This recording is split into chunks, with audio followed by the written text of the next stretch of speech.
우리 토론의 그 진행 방식에 대해서 잠깐 말씀드리겠습니다. 전체적인 그 주제는 현 정부의 경제 정책과 호남의 그 경제 현실입니다.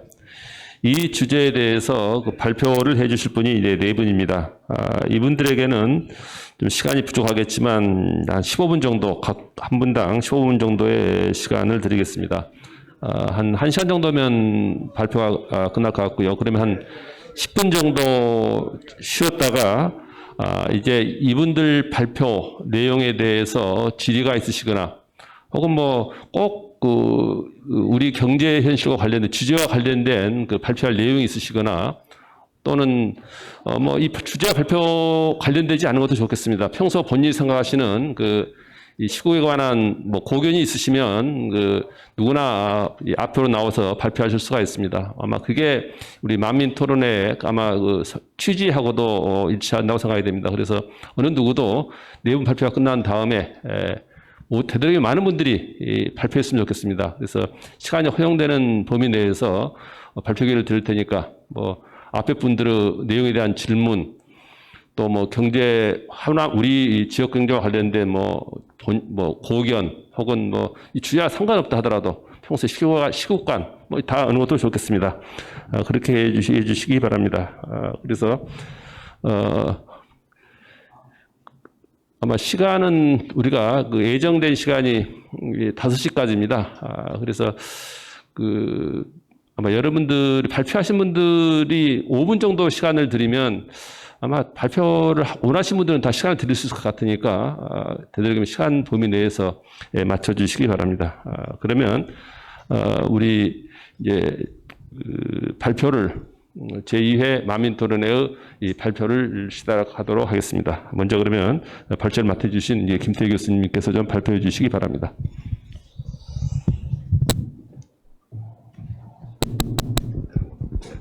안녕하십니까. 저 김태기입니다. 다시 한번 인사드리겠습니다.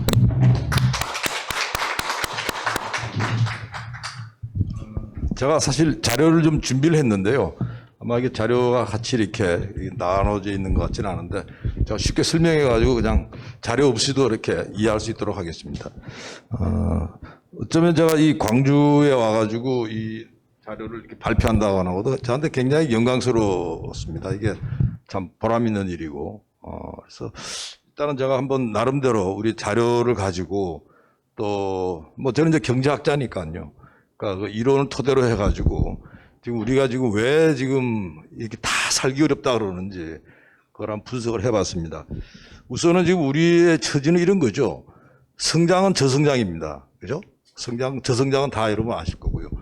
그 다음에 저성장 속에서 지역 간의 불균형이라 그럽니다. 불균형. 지역 간 불균형이 굉장히 커지고 있다는 요 현실인데요. 요게 지금 문정권 돌아가지고 훨씬 더 심해졌다는 겁니다. 지금 문정권에 대한 이야기는 뭐 아마 지금 경제 어렵다는 이야기 다 하는데 그 경제 어려운 게 사실은 나라 전체도 어렵지만 이 지역으로 가면 더 어렵다. 아마 필경 작업도 광주도 아마 문정권 돌아가지고 훨씬 어려워졌으리라고 봅니다.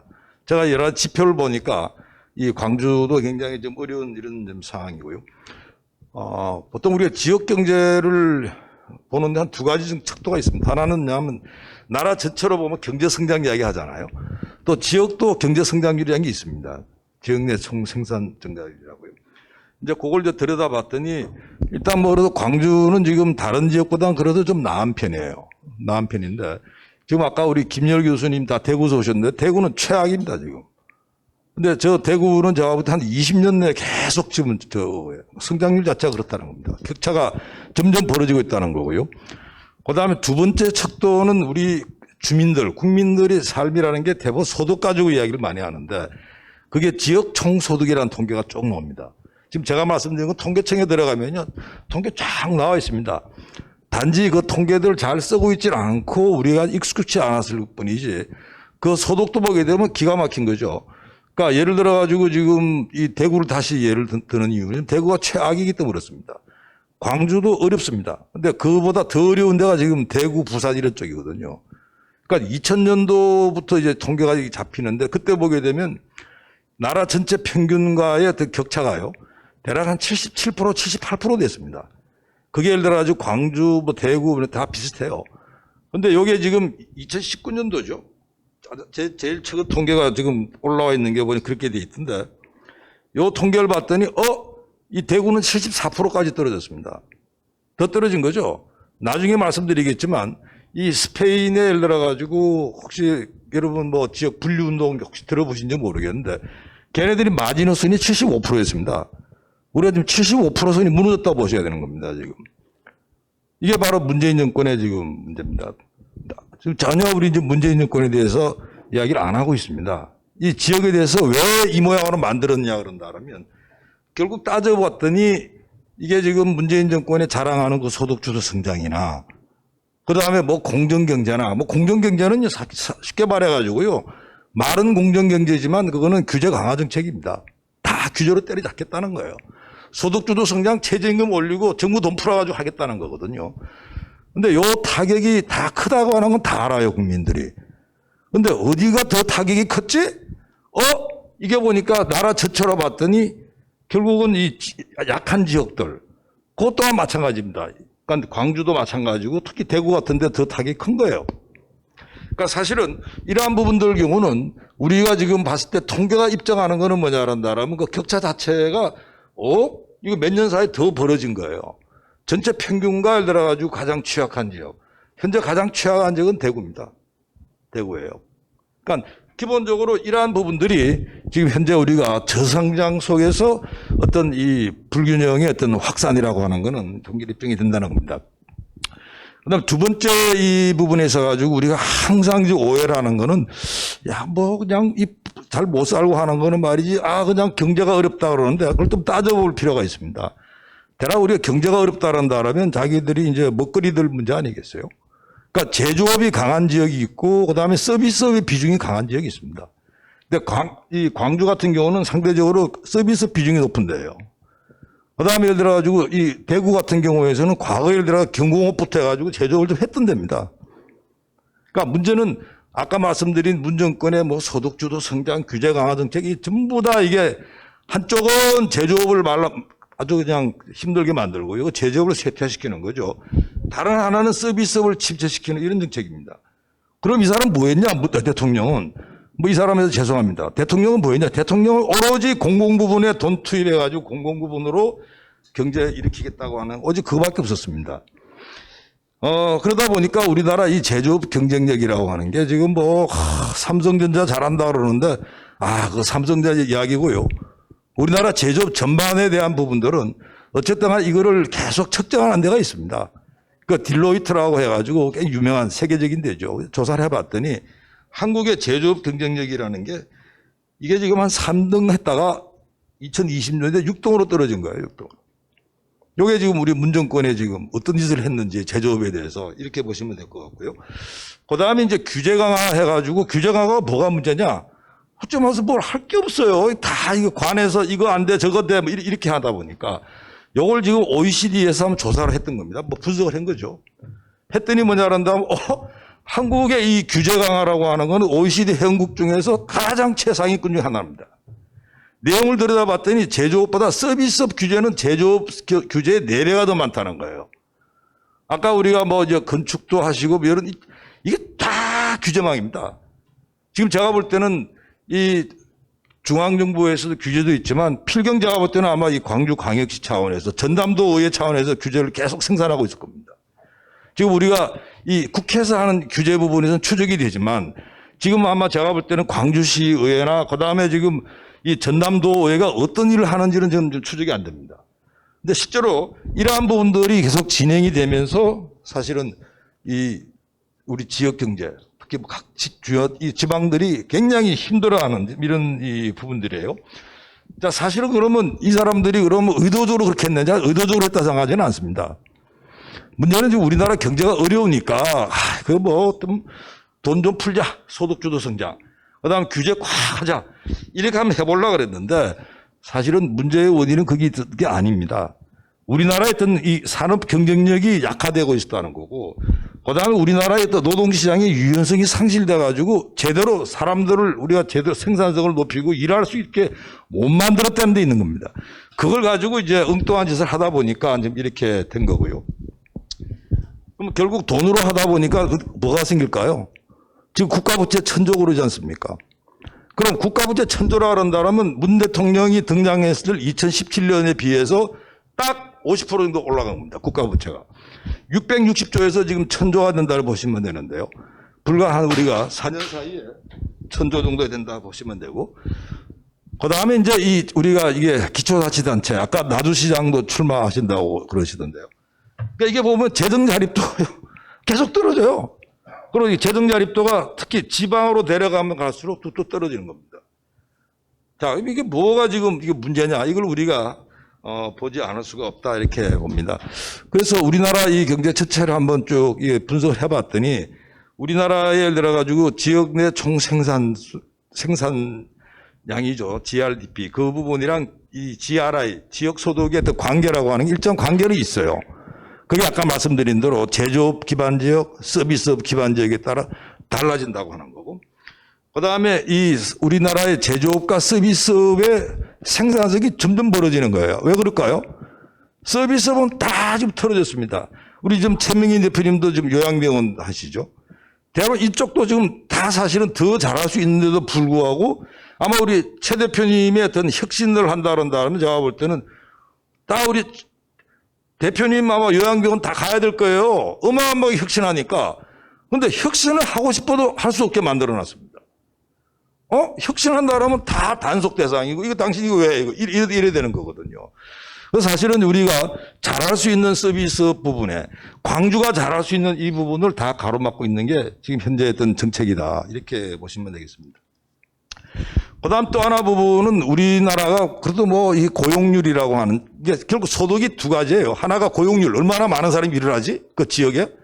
또 그 사람들 얼마나 생산적이야. 이 두 가지에 따라 소득이 결정이 됩니다.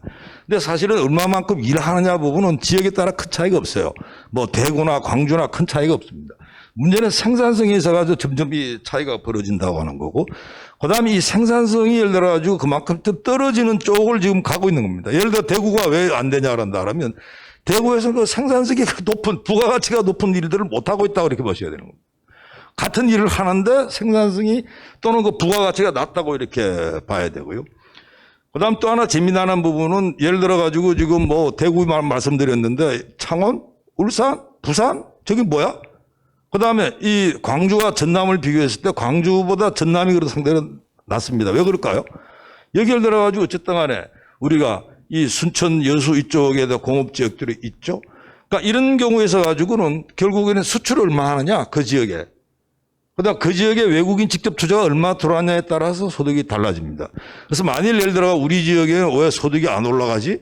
그러면 필경자가 볼 때 수출도 별로 안 하고 또는 외국인들이 별로 안 들어왔다 이렇게 봐야 됩니다. 지금 사실 지금 이런 문제들이 우리가 뚜껑이 열리는 게 지금 이런 거죠. 청년들입니다. 지금 여기 계신 분들보다 더 심각한 지금 문제의식 가진 사람은 청년들이에요. 아마 그저께 우리는 깜짝 놀랐습니다. 무슨 36세 무슨 젊은 사람이 제1야당의 대표가 되는 이런 일이 이제 벌어지는데요.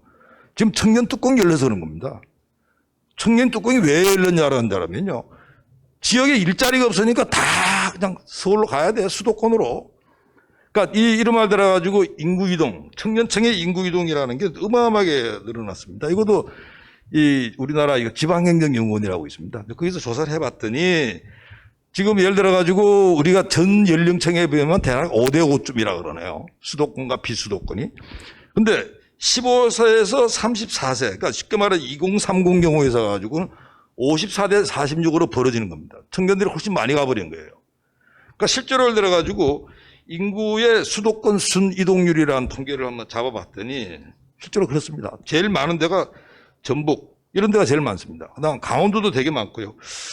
그래서 사실은 이러한 부분들은 청년들 경우가 결국 수도권 왜 떠나냐, 이것도 똑같이 일치하는 게 결국은 일자리의 숫자의 문제가 아니고 아까 제가 고용률 부분은 큰 차이가 안 난다고 그랬어요. 오히려 더 큰 차이가 나는 생산성이라고 그랬는데 일자리의 질, 그게 예를 들어가지고 내 일하면 월급 얼마 받아? 뭐 이런 거죠. 근데 일자리 질 가지고 해봤더니 이 일자리 질 부분에 있어 가지고 똑같은 현상이 발생하는 겁니다. 그러니까 실제로 이 일자리 질 경우에 있어 가지고 이게 또한 제일 좀 낮은 데가 전라북도 뭐 이런데 그다음에 뭐 대구, 경북, 전남 이렇게 이런 순으로 이게 낮다 이렇게 놉니다. 요것도 우리의 한국고용정보원이라는 이런 기구가 있습니다. 거기서 이렇게 분석한 거고요. 자, 그럼 이게 도대체 무슨 일이 벌어졌길래 이 모양이냐? 여러분 우리나라 헌법 혹시 보셨나요? 우리 헌법 되게 아름답게 되어 있습니다. 헌법 123조 2항이 이렇게 되어 있습니다. 국가는 지역 간의 균형 있는 발전을 위하여 지역 경제를 육성할 의무를 진다 이렇게 되어 있습니다. 그다음에 아마 우리 국민들한테 꽤나 지금 알려져 있는 게 뭐 경제 민주화 119조 2항 거기 보면 이제 뭐 경제주 차원에 무슨 뭐 이렇게 나오면서 그것 또한 균형 발전을 이야기를 합니다. 도대체 이 헌법에 그냥 막 균형이란 말을 막 갖다 붙여놨어요. 그러니까 실제로 우리가 이 민주화 운동 이후에 결국은 이 지역 간의 불균형 해소, 그 다음에 그 불균형 해소를 위해서 지방 국권한다고 이렇게 왔습니다. 지방자치 한 거죠. 실제로 우리나라 이 지방자치법, 뭐 지방재정법 이런 다 88년도에 다 통과됩니다. 그 다음 91년부터 드디어 이제 지방 이 선거 쫙 바람이 불기 시작하죠. 95년, 그 다음 또 지났더니 이제 교육감 선거, 이거 그냥 뭐 내년도에 아마 여러분 교육감 선거 하시죠? 아마 여러분 교육감 선거, 교육감 누가 나온지 아세요? 전혀 모릅니다. 진짜 웃기는 선거를 좀 치르고 만들어 놓은 게 이런 제도인데요. 근데 어쨌든 간에 이러한 문제에 대해 가지고 참 이 OECD라는 데가 아시죠, 여러분? 경제협력. 그게 이제 뭐 우리나라 다 뭐 우리 문 대통령이 왜 이렇게 OECD 좋아하는지 모르겠어요. 뭐 학자들이나 전문가들이 할 이야기를 대통령이 막 이야기를 하는데 그 통계가 여러 가지로 문제가 많습니다. 근데 그럼에도 불구하고 이 사람들 나름대로 국가에 대한 이 분석할 때는 굉장히 조심스럽게 분석하는데 이분들이 이제 OECD 전문가들이죠. 분석해 보니까 한국의 우리가 이 지방자치제, 지방분권이라는 게 이렇게 평가합니다. 말이야, 한국은 지방자치제도 역할이 불분명해. 첫 번째. 그 다음 두 번째, 제도가 되게 복잡한데. 그 다음 세 번째, 돈 많이 들어가고 효율성은 낮아. 이 결론입니다.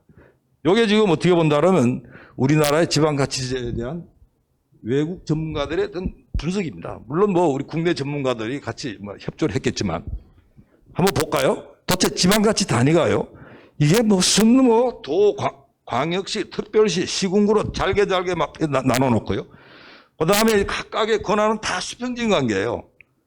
협력 안 됩니다. 그 다음에 중앙과 지방정부 똑같은 일 똑같아요. 그러니까 이러한 부분들에 대해 가지고 지적을 한 겁니다. 그 다음에 이게 참 우리가 코미디인데요. 그러니까 이 지방의 재정이 약하지. 그래가지고 이제 뭐 지방재정법도 개정하고 뭐 하여튼 여러 가지 재정 지원을 합니다. 그러면 재정자립도 올라가야 될 거 아니야. 근데 재정자립도는 계속 떨어져 왔다는 거고요. 그 다음에 다른 나라랑 비교했더니 지방자치단체가 쓰는 돈이 결코 작지 않다는 겁니다. 이 OECD 평가 이렇게 나와 있어요. 공공지출, 나라에서 전체 쓰는 공공지출에서 지방자치단체가 차지하는 비중이요. OECD 평균보다 훨씬 높다는 거예요. OECD 평균이라는 게 대체로 우리보다는 지방자치제 선배님들이죠. 먼저 했던 나라들입니다. 그 다음에 이 공공투자, 이제 정부가 이제 지방이든 중앙이든 투자했던 부분 중에서 지방자치단체 했던 게, 우리가 지금 GDP 대비 한 3.1%라 그래요. 근데 OECD 평균은 1.9%랍니다. 그러니까 사실은 제가 볼 때 광주광역시가 돈을 엄청나게 쓰고 있다 보셔야 됩니다. 그러니까 이 전담도가 엄청나게 쓰고 있다 보셔야 돼요. 다른 나라에 대비해서. 그 다음에 이 공무원이 되게 많다는 거예요. 왜 이렇게 한국은 이 지방 이 공무원 지출 비중이 이렇게 높아? 이런 게 지금 이 OECD의 평가입니다. 참 웃기는 거죠. 그래서 사실은 우리나라 이 역대 정부의 균형 발전이 얼마나 이제 웃기는 거 한번 말씀을 해드릴게요. 아니 어느 정부가 역대 정부가 균형 발전 안 한다 그랬죠? 근데 방법은 딱 정해져 있어요. 똑같습니다. 우선 서울 수도권 인구 억제, 경제력 집중 억제. 첫 번째 규제입니다. 두 번째 재정 지원 지방 우선이야. 이 패턴은 벗어난 적이 없습니다. 근데 문제는 그렇게 해가지고 대략 한 80년, 90년 초반부터 지금 왔다고 치자고요. 무려 30년을 그렇게 했는데 오히려 지금 결과는 정 거꾸로 가 있는 겁니다. 이건 분명히 우리가 국가 균형 개발 정책 또는 뭐 국가 균형 발전 정책의 역설이 분명히 존재한다는 거고, 이 자체가 예를 들어 가지고 이거 도대체 왜 이런 일이 벌어지는 거냐 이런 부분들입니다. 단언컨대 저는 이렇게 생각합니다. 이 정책 자체가 잘못된 게 아니고 정책을 가지고 정치적으로 이걸 남용하고 이거를 자기의 어떤 이 정치적 이익으로 이용했기 때문에 이런 문제가 생기는 겁니다. 그 다음에 이게 무슨 지방자치 자치하면 다 좋아 보이니까 이게 무슨 지방자치 교육자치 자체가 목표가 되어버리고요. 자치에 대한 책임을 따라야 될 거 아닙니까? 그러면 지방정부도 그게 책임을 져야 될 거 아닙니까? 그런 적이 없다는 거예요. 그러니까 당연히 이건 낭비가 생길 수밖에 없고, 바로 이 과정에 있어가지고는 지역 차원에서, 그러니까 이익집단과 그 다음에 정치권이, 지역 정치권이 담합하는 이런 구조를 가져오는 겁니다. 그러니까 이 문제가 그러면 왜 지금 더 심각하냐? 사실 제가 볼 때 가장 좀 황당했던 부분이, 지난번 지방선거 하기 전에 뭐라고 이야기했냐면 대통령께서 지역이 강한 나라, 균형 잡힌 대한민국, 지방국가 시대를 이루겠다, 뭐 이런 이야기를 하면서, 혹시 여러분 기억나세요? 개헌한다 그러면서 10,000명 관제 서명운동을 벌였습니다. 개헌한다 그러면서요. 그 다음에 국회의원 선거 되면서 뭐냐 그런다면, 야, 그거 뭐 이제 다 지역에도 균형 발전해야 되니까 예타 면제 쫙 해줬습니다. 예타 면제라는 게 이제 공공사업들이 경제성이 있냐 문제 테스트하는 거 아니겠습니까? 싹 안 해준 거예요. 근데 사실은 좋다 이겁니다. 그러면 그 돈이 주로 어디로 갔냐 봤더니 대부분 그런 돈들이 사실은 지역 토들의 어떤 그런 자금들과 관련이 깊다 이렇게 보는 겁니다. 왜? 주로 이 돈 나갔던 게 그 당시에 들어가 예타 면제를 하고 누가 결정했냐 하면 청와대에서 주로 했는데요. 그 청와대에서 하면서 해봤더니 아우, 이 대통령과 굉장히 가깝거나 정권과 이해관계가 많이 얽혀가지고 갔다는 겁니다. 바로 이러한 측면에 있어가지고 우리가 이 현재 지방분권과 뭐 이런 아주 아름다운 이야기, 우리가 가야 될 그 길들을 굉장히 흙탕을 쳐놨다 이렇게 생각합니다. 그 다음에 지자체장들도 이건 가관들입니다. 아주. 우선은 서울시장부터 한번 볼까요? 서울시장이 했던 거는 자기 지세를 규합하기 위해서 새로 기구 만들어요. 그 다음 거기에 돈 팍 줍니다. 지금 얼마나 줬는지가 나오겠지만 적어도 제가 볼 때는 지금 신문에 나는 거로 봐가지고는 최소한 1조 원은 간다 이렇게 봅니다. 오로지 자기 어떤 사조직 비슷한 걸 만드는 거예요. 그 다음에 여기다 가지고 뭐 청년수당 요새는 별로 안 신선한가요? 처음에 청년수당 하고 했을 때 다 신기했죠. 야, 청년수당도 있냐? 청년이라고 수당요? 그 다음 또 이재명 기사 나와가지고 한술 듣다 청년 배당금이야 나는 뭐 이런 식으로 합니다. 사실은 지금 이게 우리의 문정권이 등장한 이후에 현재 우리 서울시장부터 경기도지사의 모습입니다. 이 문제만 있는 게 아니죠. 자, 부산시장 한번 코미디를 말씀드릴까요? 부산 그렇게 어렵다 그러잖아요. 사실은 부산은 배 들어오고 나가는 게 가장 큰 산업입니다. 그게 제조업의 가장 큰 제조업은요, 르노 삼성 공장입니다.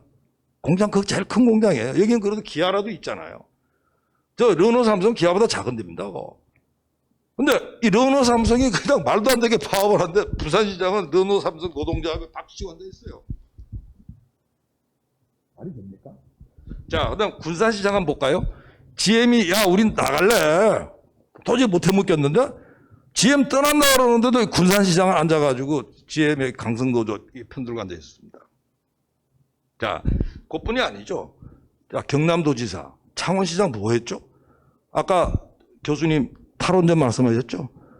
탈원전에서 그 창원경제, 두산중공업 다 무너지니까 우리 큰일 났다고 이야기를 하는데 그때 했던 게 중앙정부 돈 좀 땡겨가지고 하는 거예요. 그러니까 사실은 이게 지금 우리가 문정권의 대통령부터 그게 어떻게 보면 그 정권의 핵심 지자체장들의 어떤 모습입니다. 저는 사실 이 문제보다 더 심각하게 생각하고, 그리고 우리가 어떻게 해서 이 문제를 이렇게 소홀히 할 수 있나 생각하는 거. 그 다음에 진짜 광주가 앞으로 정말 발전해 나가서 뭘 해야 되느냐 한번 생각을 합니다. 그야말로 교육이라고 생각하거든요. 근데 이 교육자치라고 하는 만큼 이렇게 엉터리가 없다고 하는 겁니다. 완전히 이 교육자치는요, 교육정치로 가는 그런 코스입니다. 우리가요, 교원에 대한 처우, 선생님에 대한 월급 주는 거요, OECD 통계로 보니까 우리 상위권이에요. 돈 듬뿍듬뿍 잘 줍니다. 근데 이 교육의 성과, 애들 공부하고 하는 거 뚝뚝 떨어지고 있어요. 지표가 다 있습니다. 그다음에 교육 예산을 막 줬는데 다 못 쓰고 불용 예산. 이게 지금 어떻게 되냐면 교육 예산에 대해서는 지방 이 교육 재정 교부금의 일부를 무조건 떼가게 돼 있습니다.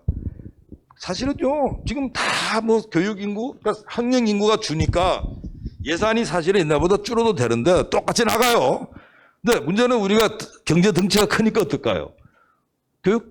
지방교육 재정 교부금은 덩치 커진다고요. 그러다 보니 이런 일이 이제 발생된 거고, 그 다음에 이게 이 문제가 제가 볼 때는 더 지금 심각해진 게 교육감 선거입니다. 아마 여러분들이 내년도에, 지난번 여러분 교육감 선거 어떻게 치른지 기억나세요? 누가 나온지 기억하십니까? 그냥 어떻게 보면 교육감들은 각기 선생님들 이렇게 짬짬이하고 이렇게 해가지고 간 거예요. 여러분들 아마 교육감 선거했을 때 이 교육감 홍보물, 선정 홍보물도 제대로 본 적이 없었을 겁니다. 자, 실제로 이 이야기는 뭐냐 하면 기본적으로 이 정교조의 어떤 이 교육 행정, 학교는 물론 교육인까지 장악이 됐다고 하는 이런 부분들이고, 지금 제가 이 문제를 뭐 정교조 비난하려고 그런 게 아닙니다. 근본적인 문제는 뭐냐 하면 교육 선택권 자체를 전부 다 이게 우리가 가지고 있는 교육 선택권, 여러분이 가지고 있는 교육 선택권입니다. 그걸 다 뺏어가는 쪽으로 이렇게 가고 있죠. 저는 가끔 그런 생각 해봐요. 이건 사실은 뭐 앞으로 여러분들과 더 고민해보고 어떤 그런 생각하는데, 저는 제가 지금 현재까지는 이제 맞다 생각해요. 야, 전남대학교가 만일 이 광주 일고가 명문 학교로 남아 있었다면 전남대학이 저거보다 경쟁력이 떨어졌을까? 자, 대구 경북고등학교가 명문으로 지금 계속 있었다 그런다면 경북대학이 저렇게 돼? 부산고등학교 있었는데 부산대학이 저렇게 되냐고. 지금 다 지방국립대학이요. 갈수록 지금 힘들어집니다.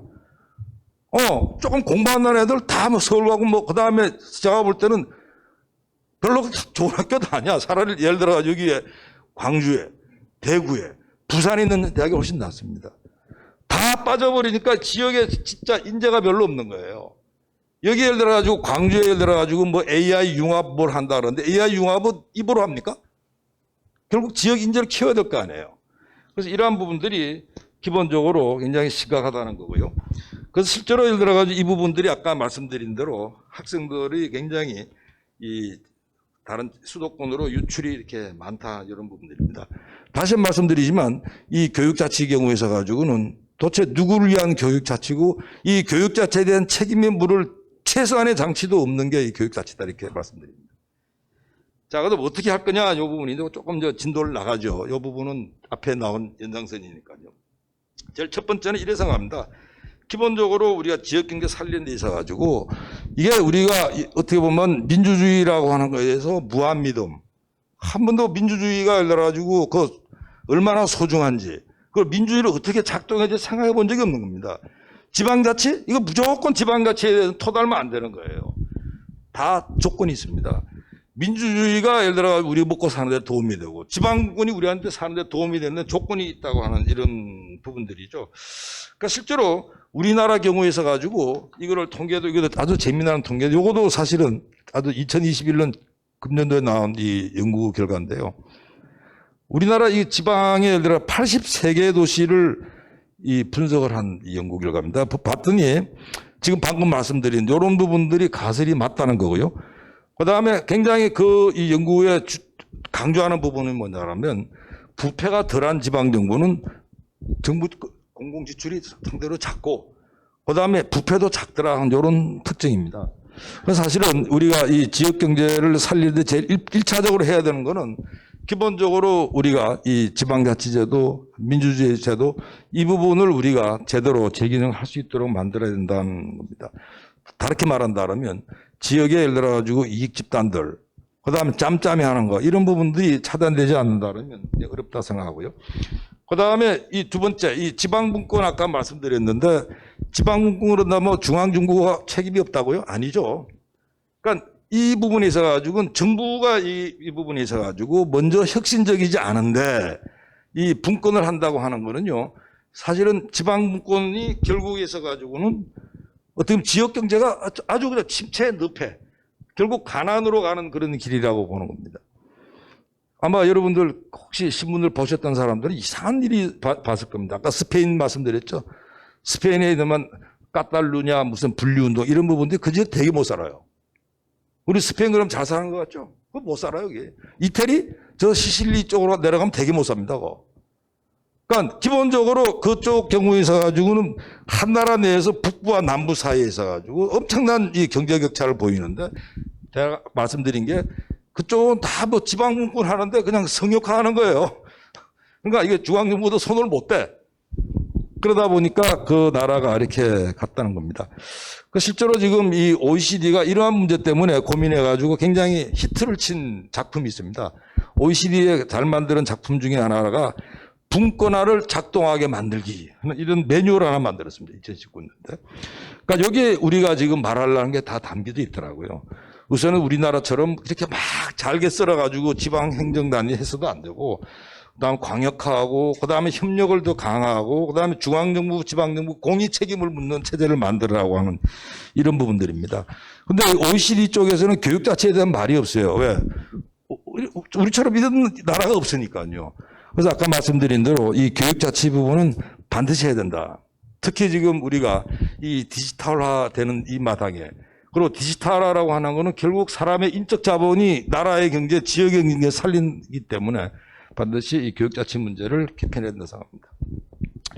그 다음에 우리가 이제 이런 이야기 해요. 뭐 디지털화 되니까 다 일부러 수도권으로 다 막 빨려들어라. 일부 맞습니다. 그러니까 디지털화라고 하는 게 예를 들어가지고 지역 경제를 소멸시킨다는 이야기까지 나와요. 일부는 맞는데 일부는 틀린 이야기입니다. 문제는요, 이 지역 경제라고 하는 게 어떻게 우리가 가느냐에 따라 달라진다는 부분들이고, 실제로 예를 들어가지고 이 지역 단위에 있어가지고 굉장히 혁신이 거기서 빠르다 그런다면 오히려 그렇지 않다. 오히려 제가 볼 때 광주가 이 전남해 또는 전라북도 전체로 가지고 거점 도시로 더 클 가능성이 더 높다고 보는 겁니다. 지금 현재는 지금 광주가 그 역할을 못하고 있다고는 이게 보는 거거든요. 자, 그럼 구체적으로 뭐냐 한다면 대기업이 좀 이게 와야 된다. 제가 이게 대기업의 지역 분포를 봤어요. 100대 대기업 지역 분포. 놀랬어. 그러니까 대기업의 지역 분포 봤더니 100대 대기업이 광주에는 하나도 없습니다. 하나도 없어요. 어쩐 된 일인지. 물론 뭐 다른 데도 뭐 한두 개 이렇긴 하지만 아예 없다는 부분들이고. 그 다음에 예를 들어가지고 이 중소벤처기업부가 이제 중소기업 수출 통계를 작성하는데 이거 보니까 이것도 재미나더라고요. 도대체 이게 중소기업, 같은 다 중소기업이었는데 수출 비중이 왜 이렇게 낮아요? 전라북도 이런 데 쪽이. 그러니까 사실은 이 전라북도, 전라남도가 굉장히 낮다는 거고, 그 다음에 6대 광역시에서 광주가 제일 낮다는 겁니다. 그러니까 이 현재 제가 볼 때는 이 광주나 이쪽 지역에 있어 가지고는 뭐 우리가 수출한다든지 한번 이런 의지가 별로 없다는 겁니다. 자, 이거는 말이죠. 대부분 우리가 향토기업을 여러분 되게 사랑할 겁니다. 심지어 우리나라 어떤 지역에 조례가 있더만요. 향토기업 지원 조례가 있어.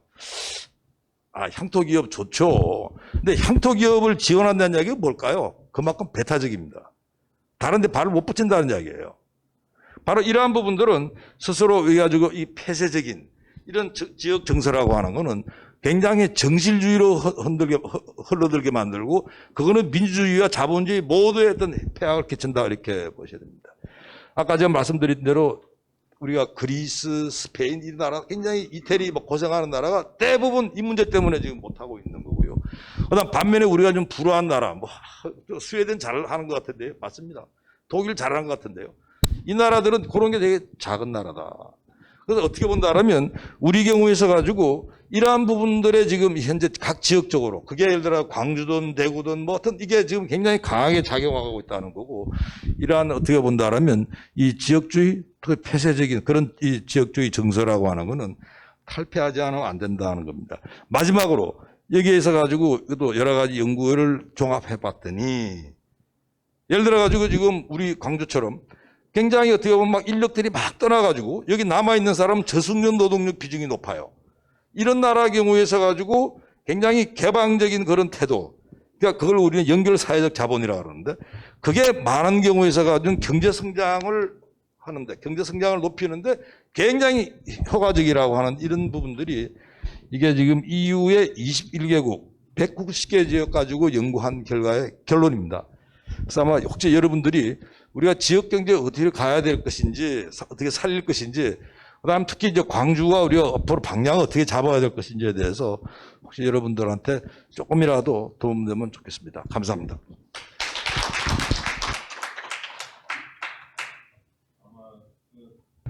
우리 지역에 관한 뭐 여러 가지 좀 좋은 말씀 해주셨습니다. 특히 뭐 민주주의 문제라든지 뭐 지방 분권의 문제 여러 가지 이제 말씀을 해주셨는데요.